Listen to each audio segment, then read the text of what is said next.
नमस्कार दर्शक बंधु मु शिवप्रसाद टेच न्यू ओडिया चैनल को आपण मान को स्वागत। कौन रही आज पाणीपाग खबर आसन से विषय जानिबा। जदि प्रथम थर पई आम चैनल को विजिट करथिबे ताने आम चैनल को सब्सक्राइब करि नियंतु, जा फल प्रत्येक दिन पाणीपाग खबर आपण सर्वप्रथमे देखि पारिबे। माड़ी आसुची बड़ बात्या। आसंता 12 घंटार बात्यार संभावना।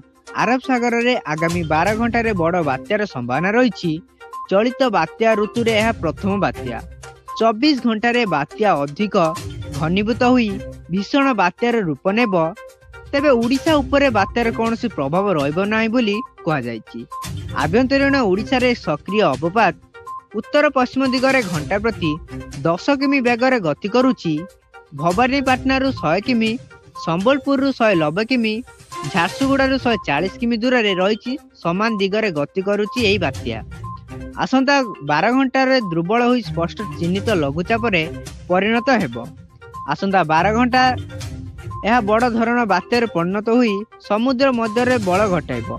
24 घंटार भीषण बात्यार रूप नहीं पश्चिम दक्षिण पश्चिम दिगरे गति करिब एवं शनिवार सुधा ओमान एमान आड़ को मुहाइब। सेपटे गतकाली उत्तर पश्चिम एवं संलग्न पश्चिम केन्द्र बंगोपसागर रे एक गभीर अवपात सृष्टि एवं ओडिशार किछि अंशरे प्रबल वर्षा होइथिला।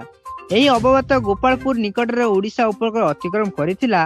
पवन सर्वाधिक बेग घंटा प्रति 55 56 किमी थिला।